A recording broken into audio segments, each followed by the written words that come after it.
Hello everyone, welcome to Decoding Quirks. I'm your host Aditi, and today we have a really special guest with us. Everyone in Dubai knows her face. She is a media personality for over 7 years.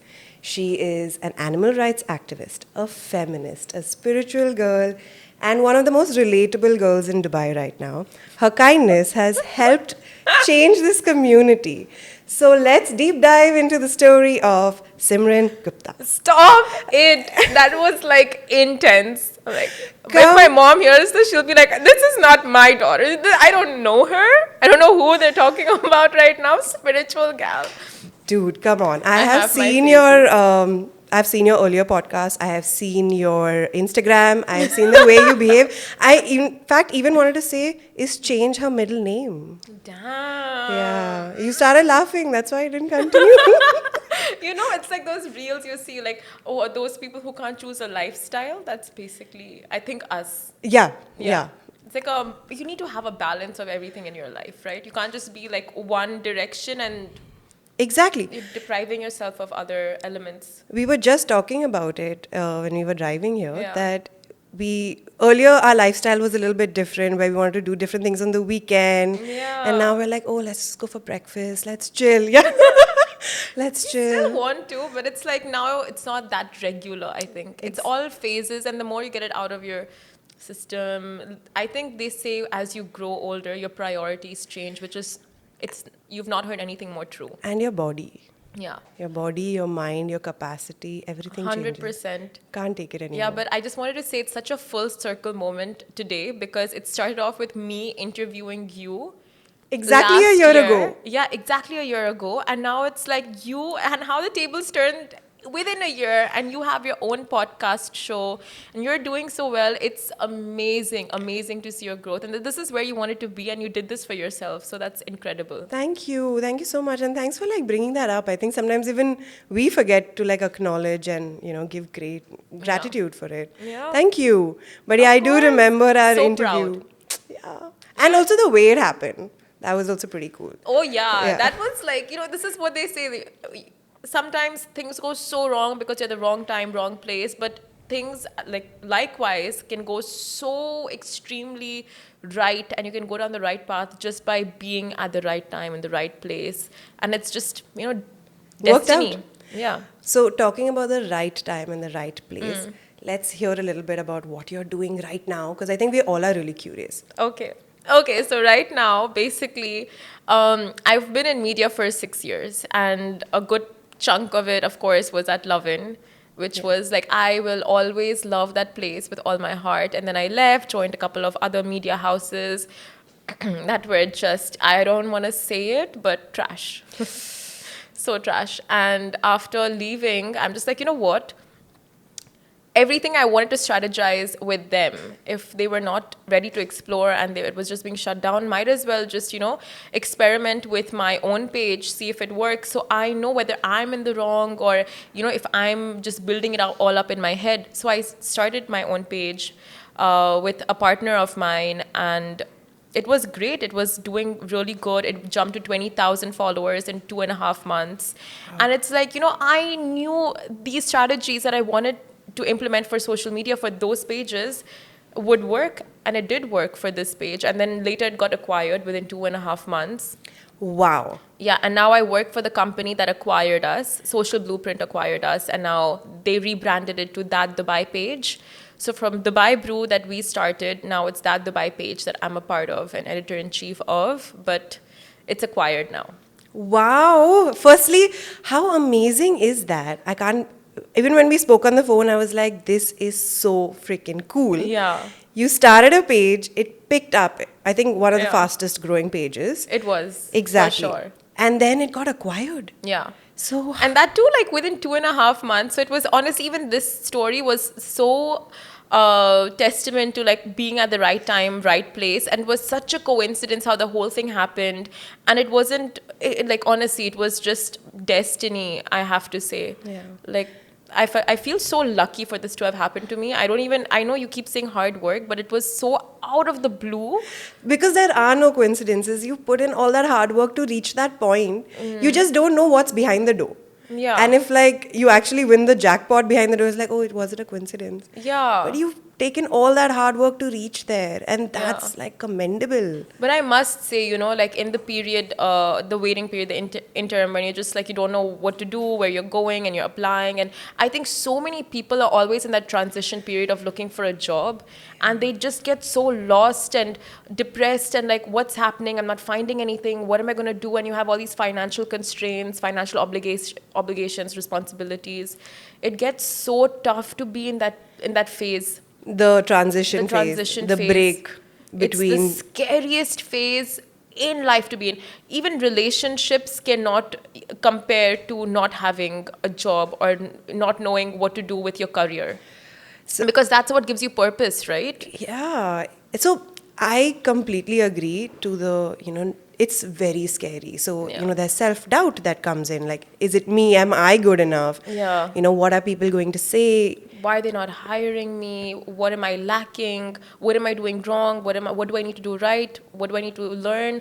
Like so many things. But like always something good also comes out of it, right? You like learn something from the break, or if it pushes you, Yeah. you want to like do something more. Maybe I am like slacking somewhere. Maybe It's I need honestly to. how you take it. If you take it in a sense that I need to use this time for self-development, and just what I've personally learned is trusting the universe, like with all my heart. It's like if right now nothing is coming to me, I'm putting in the effort, but nothing is coming into me, then it's not the right time. You just have to blindly trust the universe, put in your hard work, put in the effort, put in the dedication, commitment, everything, and then it will happen to you at the right time, when it's supposed to, when it's meant to happen for you. That's so true, because Yeah. also when you put in the hard work, you put in all of it, and then you don't get the results, that's when Yeah. you feel upset, that's when you feel Yeah. depressed. But it's also about, it's both, right? It's also Yeah. about believing and stopping for like and not wanting the result, because you can't always be so result oriented. You have to also trust the process Yeah. somewhere, because I don't think you realized when you started that page 2.5, No 3 months ago chance. that this is where you're going to be. Because if you're going to be so result oriented that if I start a page, so Simran did it, if I start a page, I must get acquired in 3 months. And if Yeah. I don't, then I'm not good enough. Yeah. That can't be the. And that too, like everyone's journey is so unique to themselves. You can never replicate someone else's journey. It will never happen that way, because that's not uh, like the universe. Your destiny has different plans for you. Yeah. You are your own person. You will have your own obstacles, and you can never replicate, or you can always take inspiration, right? Yeah. Like if I see someone I really love and aspire to be like, for example, because we're talking about Priyanka Chopra, although I love her, like if I want to be like her, you take inspiration, you try to pick up on certain attributes and characteristics, but you can never have the exact same copy paste of a journey. And that also like upsets people. And that voids you of your uniqueness, right? Exactly. Of your What is your originality. Yeah, what is your USP at the end of it? Exactly. And how will you turn things around? Because see, I think in this generation that we are in, nobody stays in the same career for the till the end. We're Yeah. always changing, we're always pivoting, moving see, even for me, being a mental health coach, and today I'm sitting as a podcaster. Earlier, I was a travel and tourism entrepreneur. So everything leads to the next step in life. Yeah. But if you are replicating somebody else's journey, you are actually losing out on your own opportunities Yeah. to grow and to increase in your own capacity. Yeah. And for you to be an inspiration for someone else. What you said right now is so bang on point. So bang on point. The other day, I was talking to someone's kid, and they're just like, they were watching a show, and they're like, oh, I wish my birthday was on the same day as Ariana Grande. Like, damn, and I'm just like, why? Your birthday is like, I can't remember when the kid's birthday was, but she was just like, yeah, but no celebrities have the same birthday as me. Like, I'm not special. I'm like, you're going to be special on your own. You don't need to be born on the same day as a massive celebrity. Like, they have their own birthdays. They're not born on the same day as someone else. Exactly. So it's basically, like from that young age, we always want to, like, oh, we want to relate to someone like us. We want to have the same birthdays as someone we love, or the same journey, same ethnicity, same family, same look, same style, whatever it is. But like I said, you need to just Yeah. find your own Do you think that identity. happens a lot because, like, social media nowadays.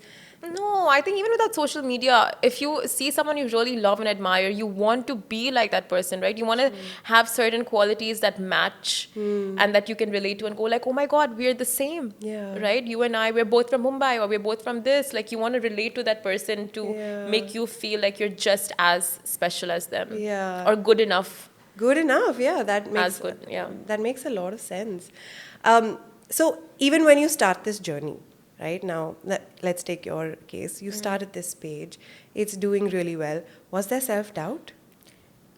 Initially, yeah, but honestly, to be very frank, like I started it out of spite, just to see if everything I wanted to strategize would work for my own page. So that self-doubt was there, but it wasn't there for the page. It was there for like, why am I not good enough to be hired by other big media companies? That was my thing, because at the same time I was applying to really big media houses and I'm just like, I just kept getting rejected. And I was like, what is it? Like, what is it? That's where it came in from. But like for my own page, there was no self-doubt because I knew what I was capable of. Yeah. And I knew like, had they given me a shot, I could have done great things for their brands. But I wasn't given the opportunity, but I did it for my page. I did great. And just the whole trajectory of it was very, I think, gratifying. So there is a huge change that social media can make, right? In this, you created an opportunity for yourself. Yeah. Nobody was hiring you. Nobody was listening to what you were saying. So Yeah. you created it. Luckily, we are in that industry where you don't need to be given opportunities. You can create them for yourself. I think people in media, be it creators, performers, entertainers, you can create opportunities for yourself.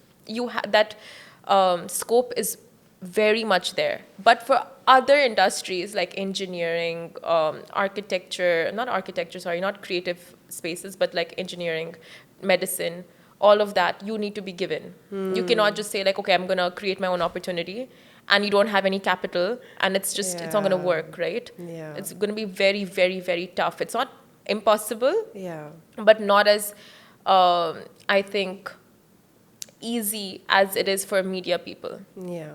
So the capital aspect does make a lot of sense. Because Yeah. here you're like, I'll start it if it works. It works. If it doesn't work, it doesn't work. We'll figure it out on the way. We'll figure out investments and all of that as we go. But that's for, I think, anyone in the entertainment and media landscape. But I think any other job department, you really have to be given something to you and then work your way up. But even that given is like you are working towards that. So some form of creating opportunity, Yeah. right? It's Yeah, about yeah. like, I know people who have literally stalked people on LinkedIn and That like, is the way to do it. Yeah. That is the only way to do it because applying through job portals is you get thousands, and right now with AI going through all of these CVs and stuff, it's nearly impossible to have your CV selected unless all the right keywords are being hit, right? So until and unless you make the effort of of really researching and going after these people on LinkedIn, the CEOs and the higher managements and approaching them, it's very unlikely you're going to get the job that you want. people are creating that opportunity. Yeah. That is one way of how people are creating that opportunity. Yeah. Be it whichever way, as long as you're Yeah. putting in that That effort. consistency and effort, opportunities can be created in any way. Like either you doing something for yourself or you pursuing and just, like you Yeah. said, going after, doing your own research, Yeah. being consistent how you message and how you apply and all of that. So, I mean, I'm also a little bit curious about when you started the page. Did it come from a place of, I want to make change? And do you believe, like truly believe that social media pages or social media journalism can make a good change in our society? 100%. 100%. I don't think I'm good at anything but storytelling. Like, I don't want to say gossip is a part of it. You know what? In school, we're like, what are you good at? Gossiping. In your CV, what are my hobbies? No, but and the word for that, I think the correct word for gossiping is storytelling. Yes. Yes. We are doing a storytelling. We're right now. storytellers. So basically, I'm just like, you know what? I'm good at storytelling. I'm really good at it. And not just like, not verbally. I'm like through social media and curating posts and all of that. And I love telling people stories. I love showing how people have overcome obstacles and have reached success or have found love after years of being deprived of affection and love and childhood trauma and all of those things. And honestly, yeah, when I was after I left, I didn't want to like lose my touch on storytelling, and I think this page was like the biggest way for me to keep in touch with that aspect of mine. And through this, I've learned very recently, my eyes have opened on therapy and depression and anxiety disorders. Because before, to be very honest, I would look at Kendall Jenner and her talking about anxiety, and you would think it's so frivolous. Like, oh, she's feeling nervous before a show, and it's like, oh, I'm having anxiety, and that's what you think anxiety is, something that's just a nerve. But recently, I did a story on Lavanya Vikram, who's just an incredible woman, and she's gone through so much in her life. And she suffered with a massive anxiety attack a couple months ago where she was left, she couldn't speak for days. And then when she regained her voice, she developed a stutter. And before that, she never had a stutter. Like, she was perfectly fine in her speech. And hearing her story changed my entire perception on mental health disorders. Like, it's insane how much depression and anxiety can impact you. I had no idea. No idea. Yeah, so people are constantly living in survival mode, and because they look fine, Yeah. we judge the book by its cover. If you seem fine, Yeah. don't make up an excuse, because everything else feels like an excuse. And because our brain just functions normally, we're like, okay, we don't have to do anything about it. And that's why we've neglected mental health for so long Yeah. that we're literally hanging by a piece of thread. Because every day is like a fight, or what is it? Fight or flight. Fight or flight, right? For everyone. It's like either you fight through your day, you make it out, and you're in one piece, you hold it all together, you kind of suppress your feelings and emotions that will make you break down, because you don't have time for that. You don't have time for a breakdown. And then at one point, everything is so bottled up that it comes out in ways that you can't even imagine. Exactly. Right? And that's so scary, because people take the whole healing, or oh, I'm healing. Like, now it's become such a like thrown word out there, right? That you kind of, It's just like, oh, overused. whatever. Yeah, you're like, you know what? It's overused, over exaggerated. It's too mainstream now, healing. But actually, you need to give yourself time, and you need to have time with yourself, Oh, absolutely. right? Especially coming from this industry, we've realized that, as you said, healing is the most overused word, but the most understood concept. Yeah. You really don't know what healing is until you've started that journey. So people just like use it. I mean, Ori, for example, we know the famous Ori. Of course. He's literally like, I'm working on myself. And people, you were like, what do you Yeah. mean, but what do you do? But honestly, working on yourself is a job in Yeah. itself. I think it should just be a part of your daily routine, lifestyle, to be having an outlet to release all of your stress, like whatever hobby, be it the gym, dance, football, sport, be it one of those things, or meditation, yoga, just in the morning journaling, anything that gets you to have that one-on-one time with yourself and disciplines your mind. It's so overrated, but so necessary. So necessary. It's because it's overrated, right? Yeah. You're like, I don't have, as you said, I don't have time for this because we are also glamorizing the hustle culture right now. 100%. Everything is about Yeah. hustling at this point, where you said you can't even take a break. Even if you take a break Definitely. from work, you're like constantly worried. What's going to happen? What are people going to think? If this break will put me like 6 months, am I going to be irrelevant Yeah. in 6 months of like taking a Forget break? even taking like 2-3 days off to yourself. It's like even in a day, like, that couple of hours you want to give to yourself, you're just like, do I have that time? I have a million and one things. Even for me, like, I would think journaling, I don't do journaling, to be honest, but it's just like, now I found a newfound respect for everything healing related just because of Lavanya's story. And I'm like, that's what people are saying, and they're trying to advocate for this, like, healing and like just giving yourself time. There's so much to it. And because when you neglect yourself, and when you neglect your worries and your sorrows and all of your I think inner Trauma, wounds. trauma, yeah, exactly, that's when things come out in ways you don't want it to. we are who we are today because of the choices that we made in the past. Yeah. You and me are sitting here today because of instances and choices that we've taken in the past. Yeah. And that's also true for your trauma. If you Yeah. keep neglecting it and you keep avoiding it, it's just going to get more septic, and it's going to eventually amputate a whole aspect of your life. And you don't want to do that. That's so true. You don't want to do that because, as I said, we are who we are because of the decisions that we've taken. And now, going forward, we want to take better decisions. We want to take care of our body, we want Yeah. to take care of our mental health, we want to take care of our financial health because we want to enjoy life going forward. Yeah, and I think the biggest learning from all of this is like whatever happens to you in life, whatever, take it as a learning curve and something for self-development.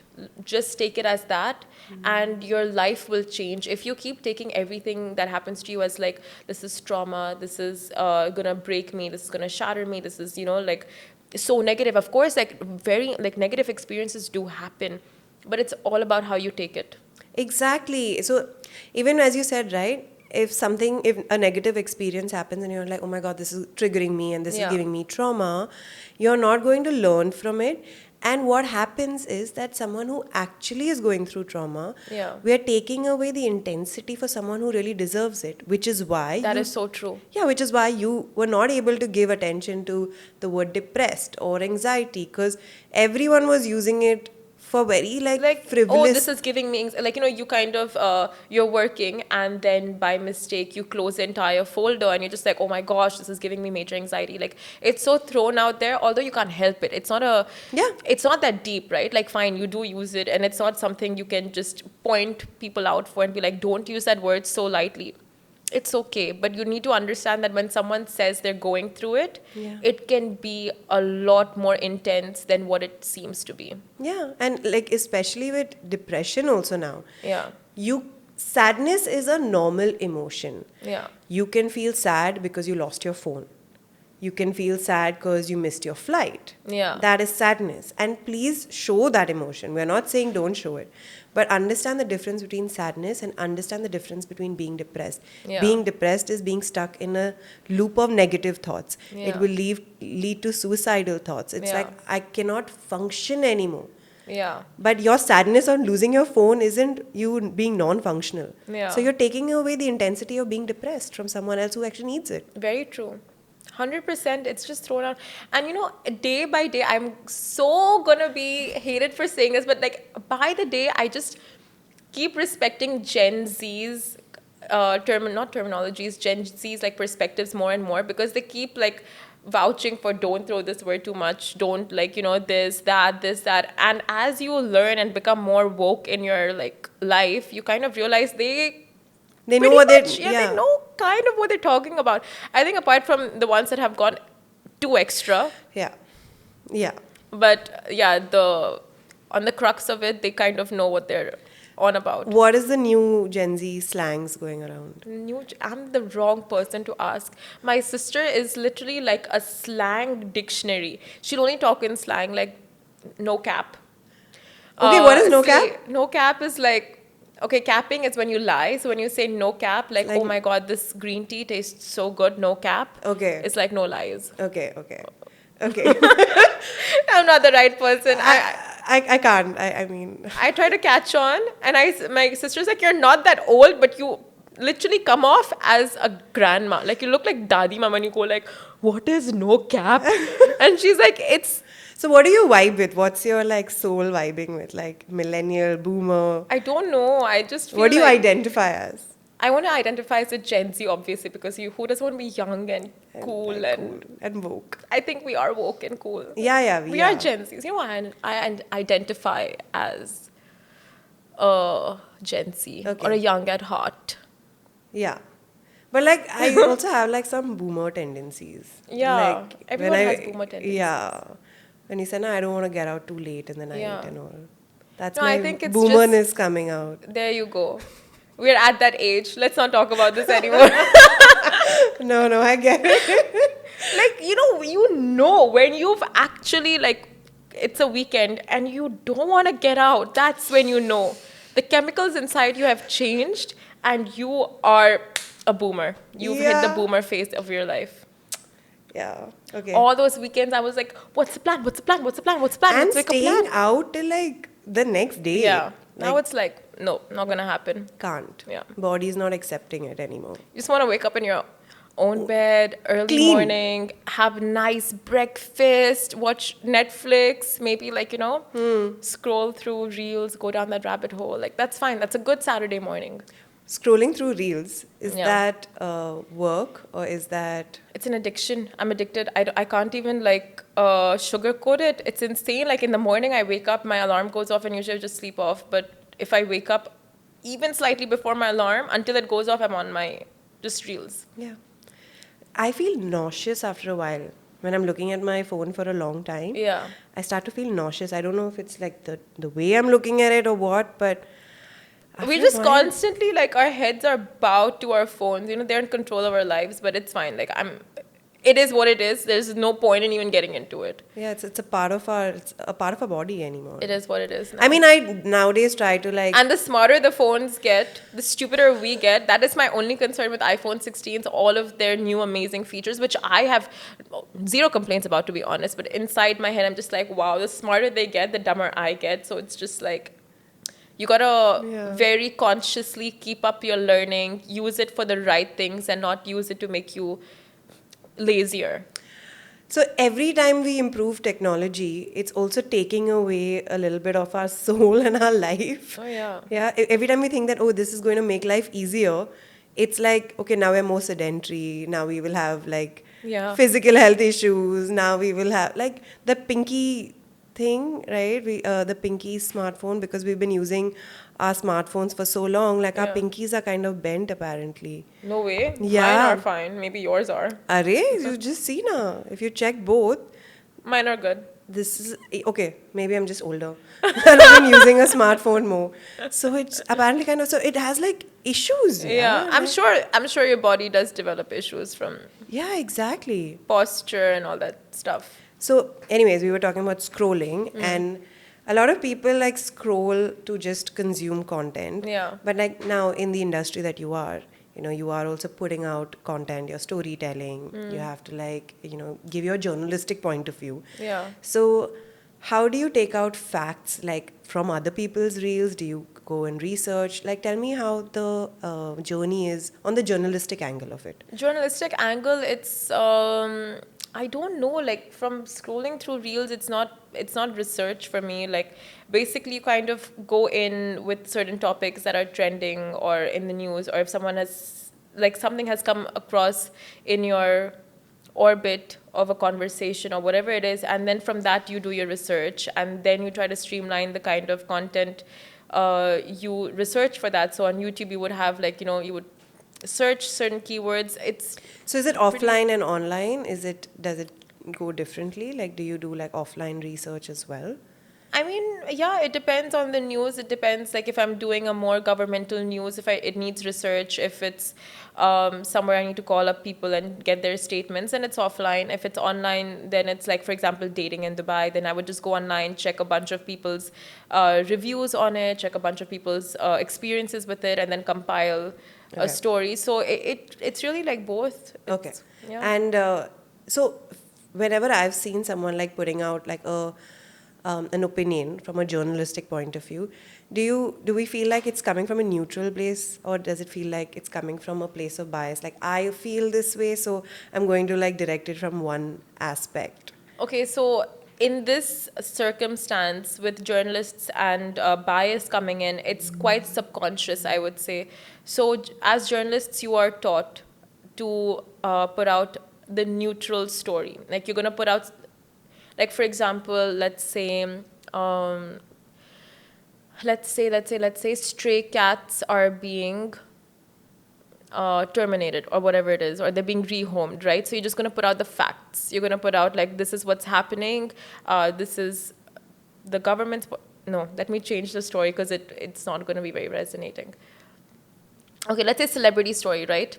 Angelina Jolie and Brad Pitt's breakup. Even if you're on Angelina's side, you're not going to you're not going to be like, oh, you feel so terrible for her and the way Brad Pitt behaved with her or treated her. You're just going to put out the facts of like, this is what happened. The two have separated. The children are in whose custody, and this is their previous history. And you're going to like put in all of those facts and figures. But as you are looking for evidence to support what you're saying, and if you're like adding any comments, if you're adding any tweets, if you're adding anything, you would subconsciously lean towards the side that you are on. Yeah. That would just happen very subconsciously. So that's the whole thing with journalism bias. That's interesting. I didn't know that, because also it feels like it has to come from a place of neutral, as you said. But we are humans as well, right? Yeah, exactly. You are going to I mean, you have a side. You know in your heart you have a side. You're picking a side. Yeah.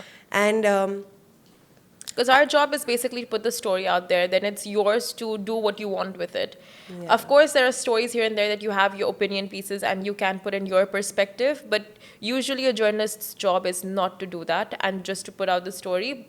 However, subconsciously, you do have that bias, which is quite natural. yeah, I think so.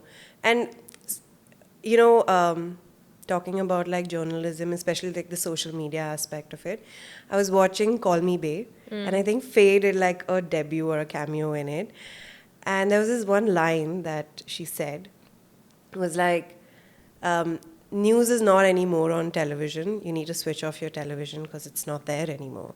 So do you feel like the news on social media is better and more relevant? Definitely not. Definitely not. Because now even meme pages can make news stories and news posts and get circulated as if it's from a reliable source. So definitely, no, I wouldn't agree with that statement. That show has a very strong bias for social media, right? That entire show is about social media and how this Ananya's character is basically like, the expert and everything is there and it's the new generation way of communicating, which it is.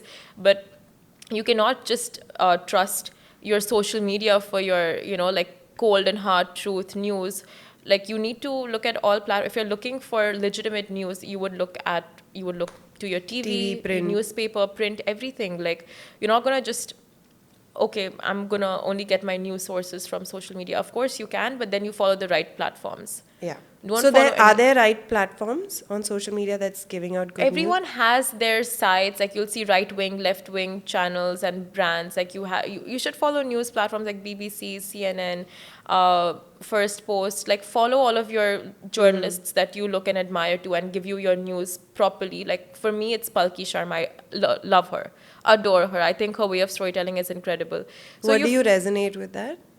Not resonate. I just admire the way she storytells. So it's like I follow her, and anytime I see a topic come up that I'm interested about, I would search it and like search First Post's way of narrating the story. So yeah, like, but don't believe everything you see on social media. It's like the stupidest thing to actually say on a show that's being watched by millions of people.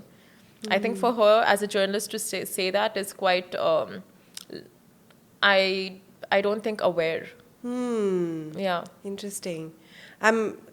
So there is like a whole following, right? That now like people are taking out their time, individual journalism, and they're giving out the right news. So maybe one person or two people are doing it from the right intent, but there are so many people that can mess up the intent. Like as you said, the meme pages, and people don't realize they're just going to listen to social media. And it's so easy to manipulate things now. It's always been, but like the more AI enhances and the more technology enhances, like you have deep fakes, you have videos that can be manipulated, voices, you have pictures. Everything can be so manipulated on social media that if you're only reliant on that for your news, you are going to have your brain filled with garbage. But news on television on the other side, it's of course like it goes through departments and departments of research before it comes on your screen. They cannot just put out any video and say like, oh, this is what's happening and this is what Trump has said, but they will do their, filters. Fact checks. Yeah, proper goes through filters and fact checking before it's presented to you. Social media, anything can be put out, anything, because it's trending and viral, and because you want to cash in on the moment, pages will put it out without doing their fact checking and without doing their research. you will believe it to be true, and it's just going to mess up your perception, and it can cause a lot of damage. A lot. If you're in the eye of the storm, and if you're seeing news that's really like emotionally uh, emotionally like impacting you, it can cause a lot of damage.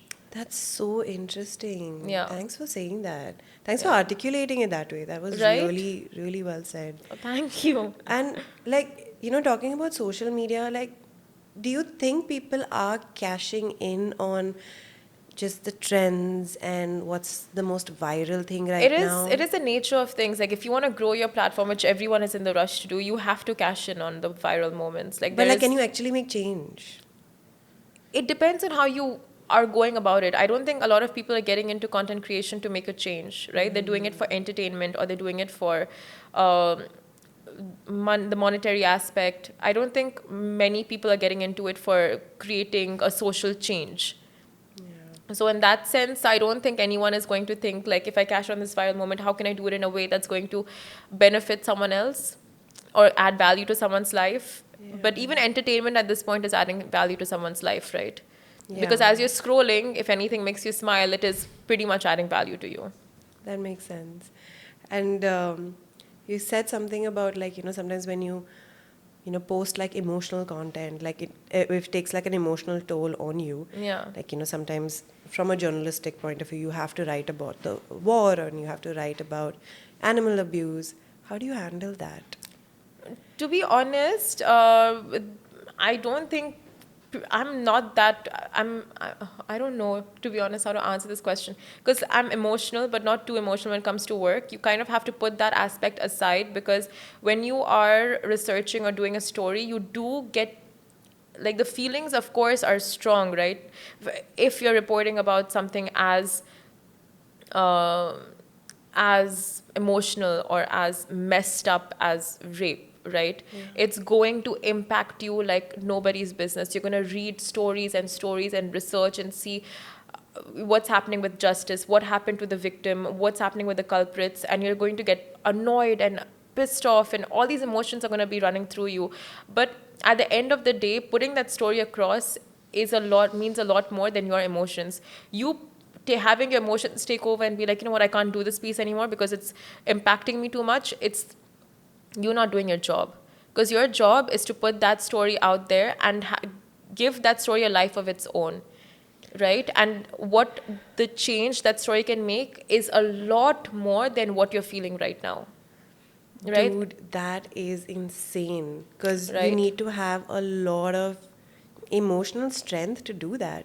I think so, and it's not just with journalists. It's with doctors. It's with therapists. It's so many professions where you have to put your personal feelings aside, Yes. regardless of how you feel about it. Whether you're angry, upset, annoyed, emotional, sad, whatever it is, you have to put it aside. War journalists have to be out there in the field on a daily, seeing people die, but they still have to do their job and they still have to report. And you have to put aside all your feelings to make sure the story gets out.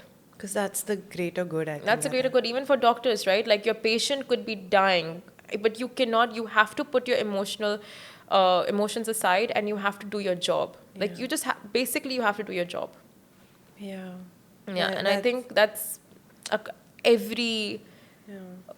one of these, professions. They have that. It's you need to like somewhere find time for yourself to just regain that emotional balance. Even actors, Yeah. I would say, you get so much into the character that once you're finished with your role, you have to find that place of centering yourself again. It's like even in therapy, we call that like a release. Very often, you hear all the Instagram therapists saying, feel your feelings, and everybody around you will be like, feel your feelings. Yeah. It's very important. You feel it, but at some point, you have to release it as well. And you must be feeling feelings and you're keeping it aside. Yeah. You're putting it in another box, but there is that time where you have to release it because, you're 100%, yeah. it's getting you can get overwhelmed. Overwhelmed, that's the word.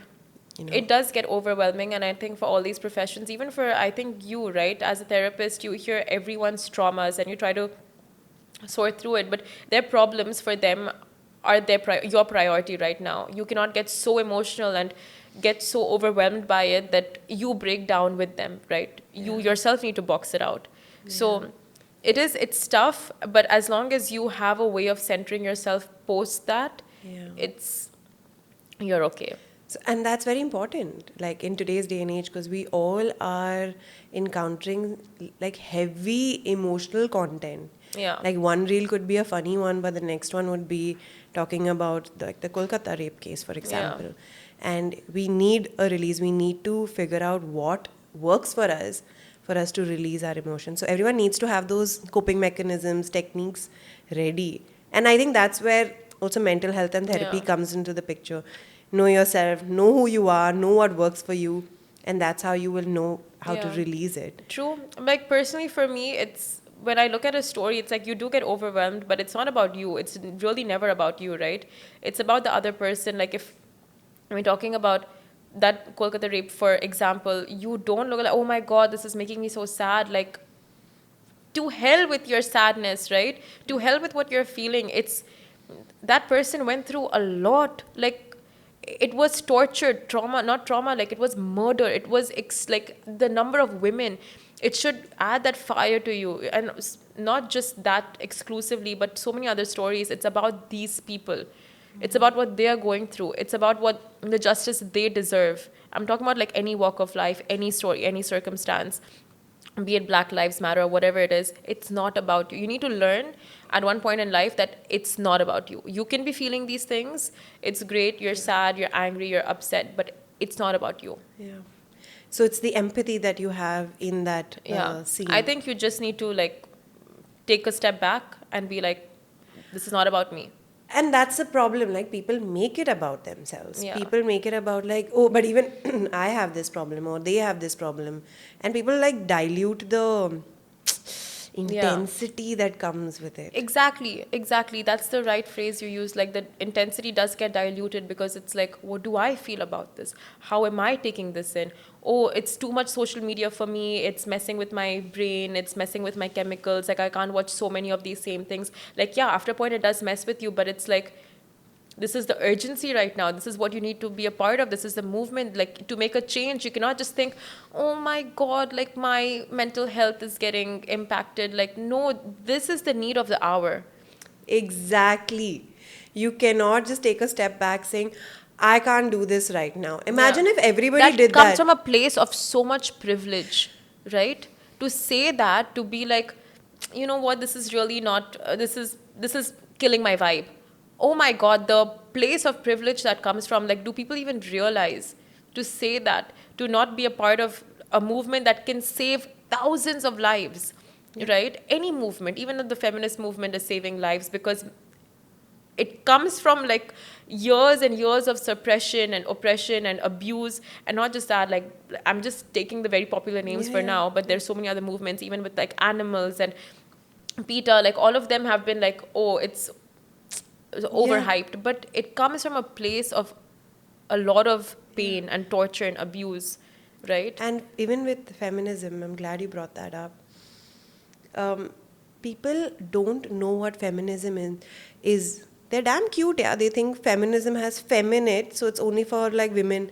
And I'm like, bro. My friend told me about a concept called white feminism. Have you heard of that? No. And I could be getting it wrong. So what he told me white feminism is basically like finding very small issues and exaggerating them in the name of feminism, right? Like things that you would not usually, like that wouldn't really create such a massive impact in your life. Like for example, someone takes a seat on the women's cabin, you know, like the women part of like the bus or the metro station or something, and you're just like, get out of here, like, you know, that in your head is feminism.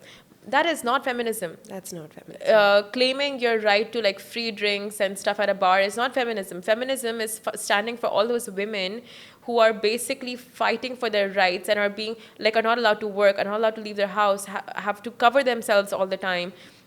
You know, they're like tortured at home, they're beaten at home, they have to deal with their drunk husbands, their you know, abusive kids or whatever it is. There's so many instances, right? I mean, as a therapist, you hear these instances. Yeah. It's literally like the wife is taking care of the children taking care of the husband, enduring the beating on a daily basis from a drunk husband, Yeah. and then that one line, oh, I'm sorry, but I love you, I care about you. And then, they go back. Yeah, and then they have multiple partners, they're leading double lives. Like, you have so many messed up instances. And feminism is all about empowering a woman to know what her rights are and to take a stand on those rights. Exactly. And, I get a lot of comments on my reels, and like most of it will be like feminist spotted, opinion rejected. Yeah. And I'm just like, dude, what do you not understand? Like, what is happening here? I think that entire movement has been blown out of proportion to such an extent that you're kind of embarrassed to be associated to being a feminist. And real feminists don't want to be called that because it's just, that name has been so, Negative. it's negatively associated now. And I think, like I've said in pretty much like every time I've spoken about this, every movement has this phase of like, it comes from a place of uh, a necessity. It goes to a place of, like, now a change is being happened. Change is being Made. caused Yeah. because of this. Yeah. And then the movement ends up to a point where it's like, okay, now it's overhyped, overdone, over exaggerated. It's being taken in all the wrong ways and it's being used for all the wrong things. And the movement loses all its meaning. Seriously. That is the entire cycle of a movement. Look at it for anything, LGBTQ plus. Look at it for anything. It starts from a place of like, this is the need of the hour, to a thing of like, oh my god, I'm so done with this. I cannot even talk about this or hear about this anymore. God, and then the opinions become so strong Yeah. that, oh, I have made my decision on feminism. I don't want to talk about this anymore. Yeah. It's like they wouldn't even change their mind because they've also heard a little bit of crap around it. Yeah. So we're also very quick to jump to these conclusions as well, right? We're like listening to so much content and we're like, okay, I made up my mind. I'm not into this. With feminism, though, I think men don't realize that it actually helps them. If the woman is empowered, she's also making money. You're getting like a dual income. Yeah. The burden on the man who is like, oh, I'm the protector, I'm the provider, starts to become less. You can actually have hobbies.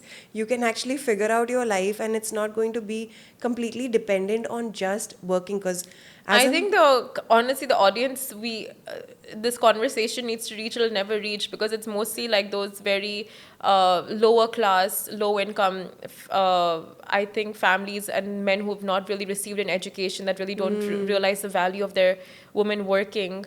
And then also it comes from the point of like, a lot of families see it as safety. Is it safe for the woman to leave the house and work?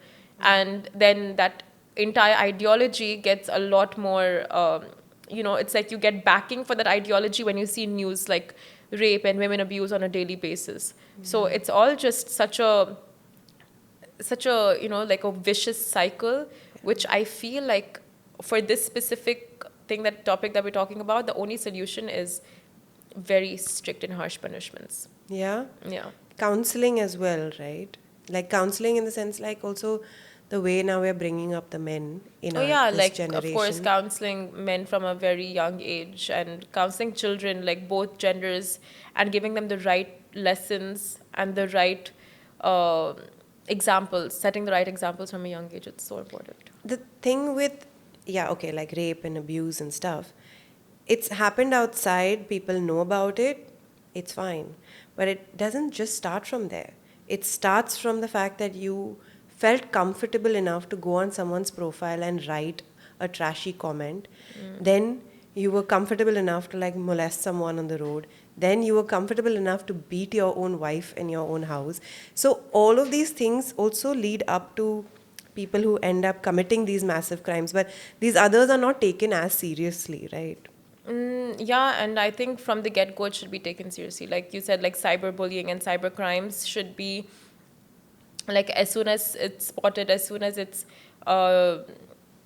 kind of realized, you shut it off right there and right then. It should definitely, I think this is where the law comes in to be honest. It's not like something counseling can create too much of an impact for. It's like when people are scared of the law, that's when they're not going to commit those kind of crimes. Yeah.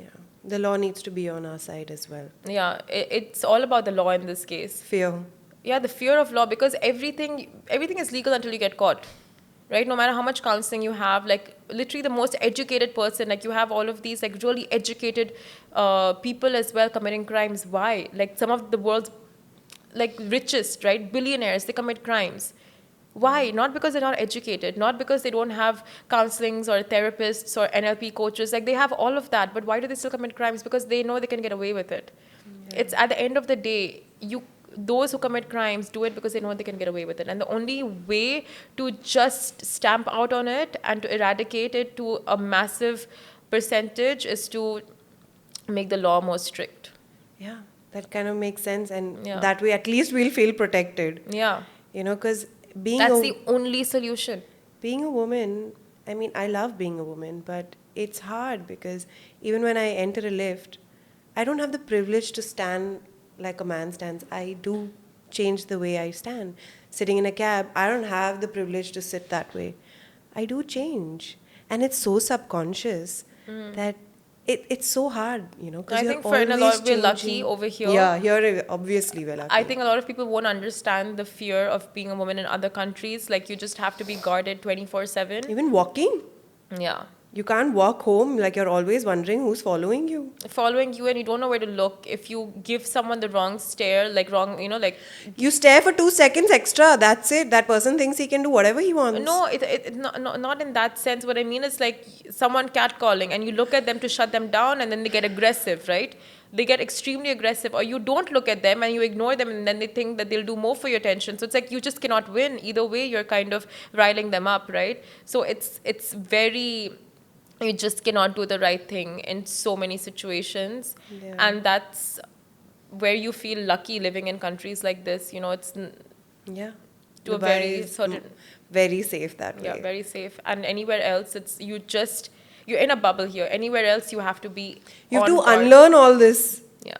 Yeah, because here, like, I'll keep my bag anywhere. Yeah, Whatever, I feel safe walking home. Yeah, you have to unlearn it, exactly. Whenever you go, You're like, so blasé with I'm exactly what you said, leaving your bag, leaving my purse, wallet, Phone. phones, right? And like going out any time of the night, but anywhere else you just cannot. You have to have like the ways you hold your backpack, and then you have like pickpocketers, you have catcallers, you have like 101 things going on. It's just like such a nasty world out there when you leave this country and you're just like, oh my God, where am I? You've left Disneyland, It's like Dorothy, what's the in the Wizard of Oz? Yeah, I'm not in Dorothy. Kansas anymore, Yeah. right?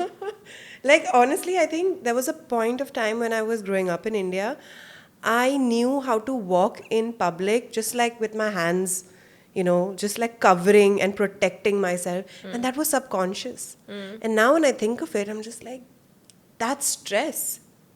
That is actually stress. And not just in India, like Anywhere, everywhere. yeah. Literally more crimes happen in Disney World than it happens in Dubai, to be honest, in terms of like Yeah. theft and etc. But Yeah. it is great, honestly, like living here and Being completely protected. comparing it to other countries. Yeah. Usually, then again, right, privilege. Exactly.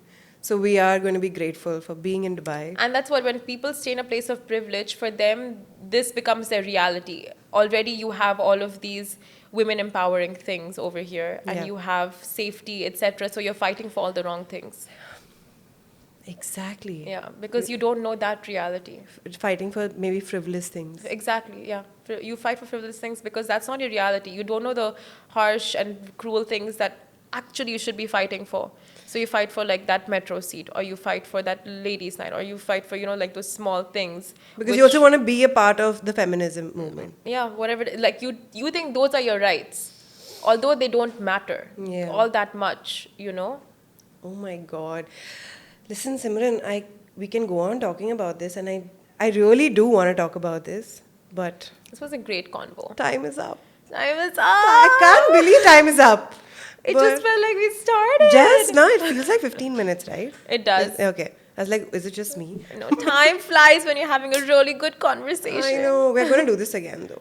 Let's do it. Yeah? Yeah, 100%. Done. We're not done. We're not. I think we're nowhere closer. And especially the last line you said, I'm just like, want to continue. Privilege part. Yeah. But yeah, privilege part 2. Thank you. Thank you so much for having me Thank on you your for amazing like podcast. taking time out early in the morning. Oh, please. Let's please tell people it was early in the morning.